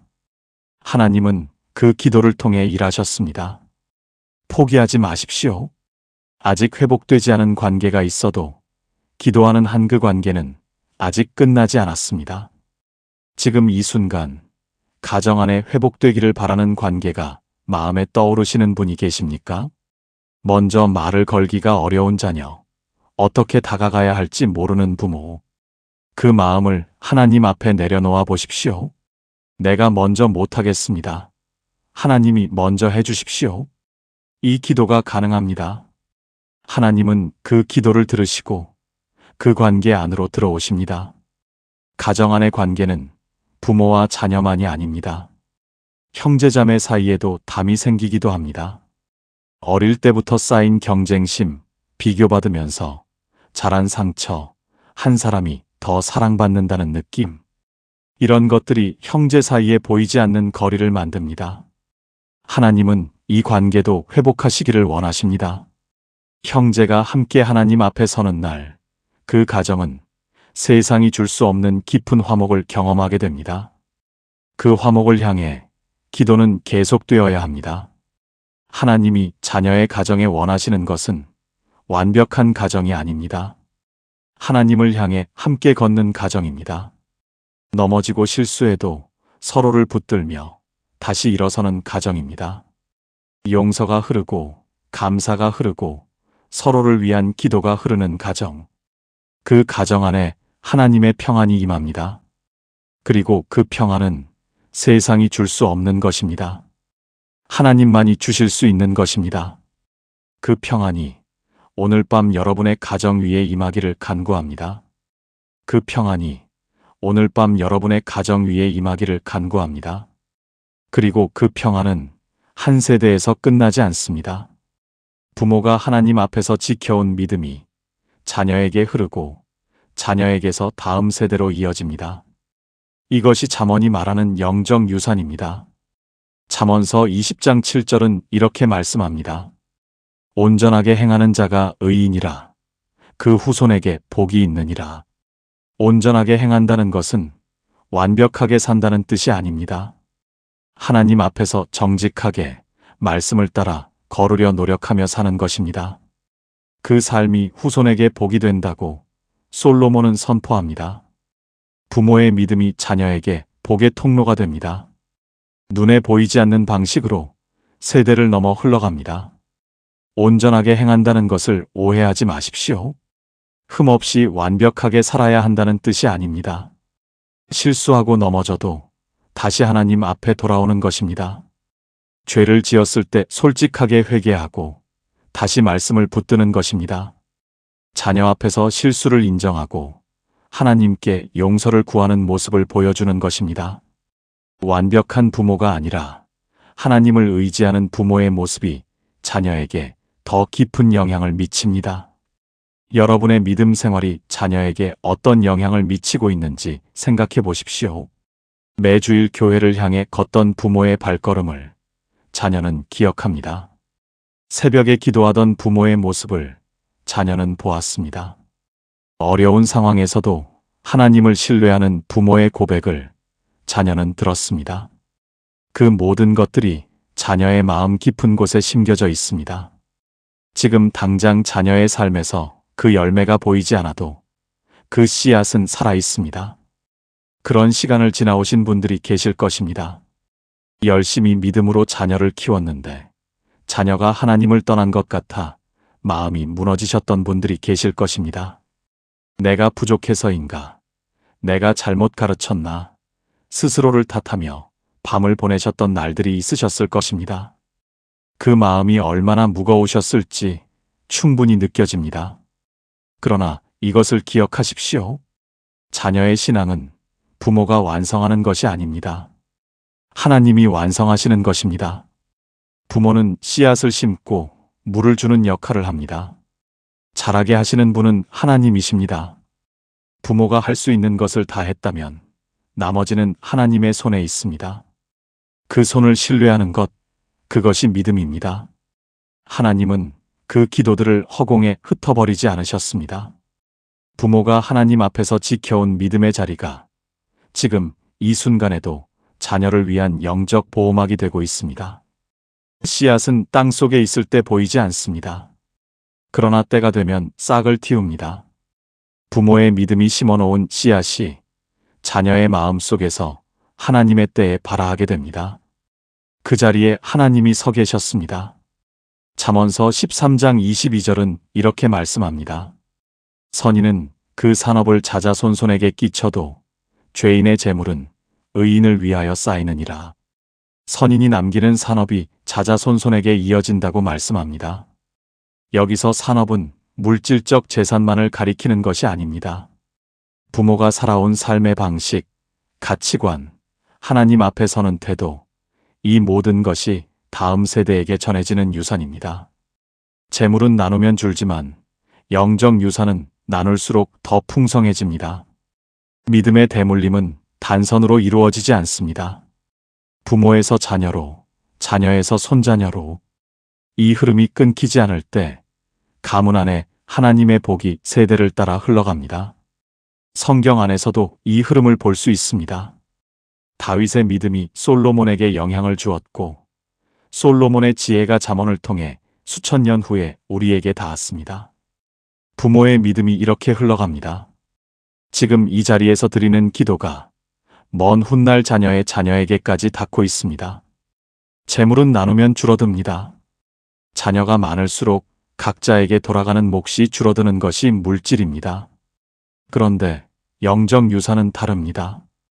자녀가 10명이어도 100명이어도 하나님의 복은 줄어들지 않습니다. 믿음은 나누어도 줄지 않습니다. 오히려 더 많은 사람에게 나누어질수록 그 영향이 더 넓어집니다. 부모의 기도가 자녀를 통해 손자녀에게 흘러가고 손자녀를 통해 그 다음 세대에 닿습니다. 이것이 하나님이 설계하신 영적 유산의 원리입니다. 영적 유산은 어떻게 전해집니까? 말로만 전해지지 않습니다. 삶으로 전해집니다. 자녀는 부모가 위기 앞에서 어떻게 반응하는지를 봅니다. 상실 앞에서 어떻게 버티는지를 봅니다. 감사할 수 없는 상황에서도 감사하는 부모를 봅니다. 이 모든 장면들이 자녀의 마음 안에 저장됩니다. 훗날 자녀가 인생의 위기를 만날 때 그 저장된 기억이 살아납니다. 아, 나의 부모는 이럴 때 하나님께 기도했지. 그 기억이 자녀를 하나님께로 이끄는 실이 됩니다. 한 가지 장면을 떠올려 보십시오.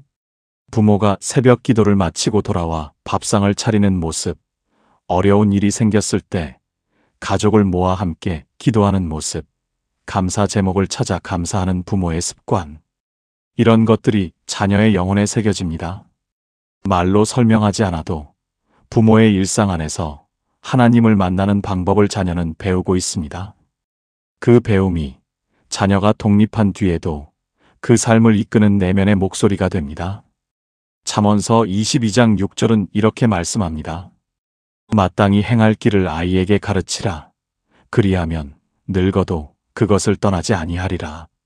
마땅히 행할 길을 가르치라고 합니다. 그 길은 어릴 때 배워야 한다고 솔로몬은 말합니다. 그리고 그 길이 어릴 때 심겨지면 늙어도 떠나지 않는다고 약속합니다. 한때 하나님을 떠난 것처럼 보이는 자녀도 어릴 때 심겨진 말씀과 기도의 씨앗이 살아 있습니다. 그 씨앗이 언젠가 다시 싹을 냅니다. 지금 이 말씀을 들으면서 자녀를 향한 마음이 올라오는 분들이 계실 것입니다. 오래 기도해 왔는데 아직 응답이 없는 것 같은 자녀, 신앙에서 멀어진 것 같아 걱정되는 자녀, 그 자녀를 향한 기도를 포기하지 마십시오. 잠언서 22장 6절의 약속은 조건부가 아닙니다. 어릴 때 마땅히 행할 길을 가르쳤다면 그 말씀은 그 자녀의 삶 안에서 여전히 살아 있습니다. 하나님의 말씀은 결코 빈손으로 돌아오지 않습니다. 영적 유산을 남기기 위해 특별한 것이 필요하지 않습니다. 오늘 하루 하나님 앞에 성실히 서는 것입니다. 오늘 자녀를 위해 한 번 더 기도하는 것입니다. 오늘 말씀 앞에 무릎을 꿇는 것입니다. 이 오늘들이 쌓여 유산이 됩니다. 화려한 유산이 아닙니다. 그러나 세상 어떤 유산보다 오래 남는 유산입니다. 하나님은 그 작은 오늘들을 기억하십니다. 그리고 자녀의 삶 안에서 때가 되면 그것을 열매로 드러내십니다. 성도 여러분, 부모가 지키는 믿음의 자리가 자녀에게 얼마나 깊은 영향을 미치는지를 이 말씀 앞에서 다시 느끼게 됩니다. 지금 당장 열매가 보이지 않아도 포기하지 마십시오. 하나님은 세대를 뛰어넘어 일하시는 분이십니다. 부모가 눈을 감은 뒤에도 부모의 기도는 살아 자녀를 이끌고 있습니다.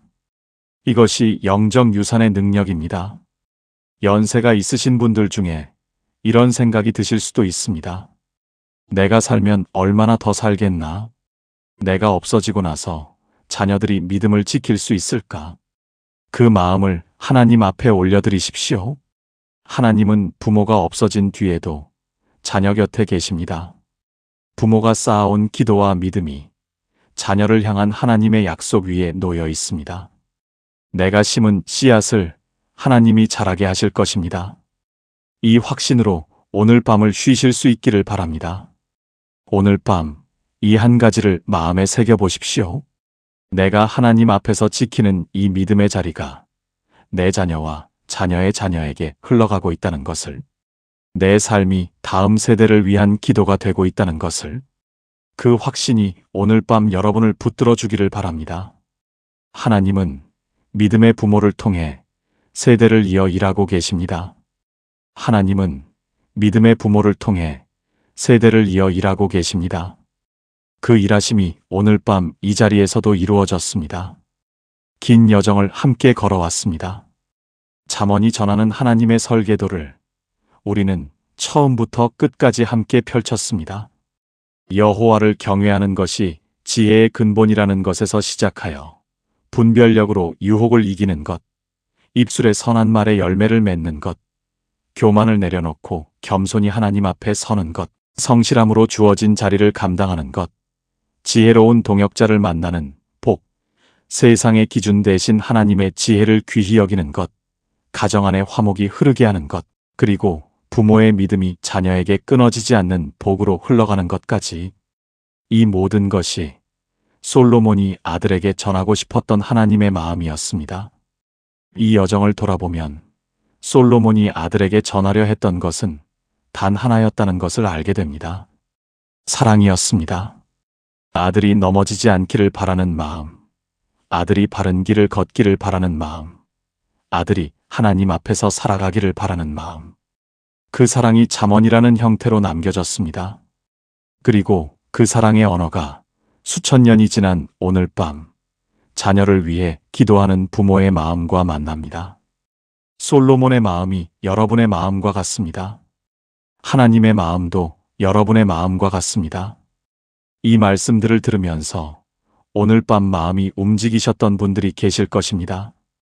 자녀를 위한 기도가 다시 올라오셨던 분, 오래 닫혀있던 마음의 문이 조금 열린 분, 포기하고 싶었는데 다시 한번 하나님을 붙들고 싶어진 분, 그 마음이 바로 하나님이 이 시간을 통해 하신 일입니다. 기억하십니까? 오늘 이 말씀을 시작할 때 우리는 이렇게 이야기했습니다. 자녀를 위해 눈물로 기도해온 부모의 기도는 땅에 떨어지지 않는다고. 그 말씀이 지금 이 자리에서 다시 살아납니다. 부모의 기도는 땅에 떨어지지 않습니다. 그 기도들이 하나님 앞에 쌓여 있습니다. 그리고 하나님은 그 기도들을 통해 자녀의 삶 안에서 일하고 계십니다. 오늘 이 긴 시간을 함께 걸어오셨다는 것 자체가 자녀를 향한 사랑의 표현입니다. 피곤한 몸으로도 자녀를 위해 말씀 앞에 앉으신 것, 그 마음을 하나님이 보고 계십니다. 포기하지 않은 것, 아직 기도하고 있다는 것, 그것만으로도 충분합니다. 하나님은 그 마음을 귀히 여기십니다. 잠언서 3장 5절과 6절은 이렇게 말씀합니다. 너는 마음을 다하여 여호와를 신뢰하고 내 명철을 의지하지 말라. 너는 범사에 그를 인정하라. 그리하면 내 길을 지도하시리라. 이 약속이 오늘 밤 여러분의 자녀에게 임합니다. 마음을 다하여 하나님을 신뢰하는 부모의 기도가 자녀의 길을 하나님이 지도하시는 통로가 됩니다. 내가 자녀의 길을 다 계획할 수 없습니다. 그러나 하나님이 지도하시면 됩니다. 그분이 지도하시는 길은 우리가 생각한 것보다 더 아름다운 곳으로 자녀를 이끌어갑니다. 잠언서 16장 3절은 이렇게 선포합니다. 너의 행사를 여호와께 맡기라. 그리하면 내가 경영하는 것이 이루어지리라. 자녀의 인생을 하나님께 맡기십시오. 내 손에 꽉 쥐고 있는 것을 그분의 손에 올려드리십시오.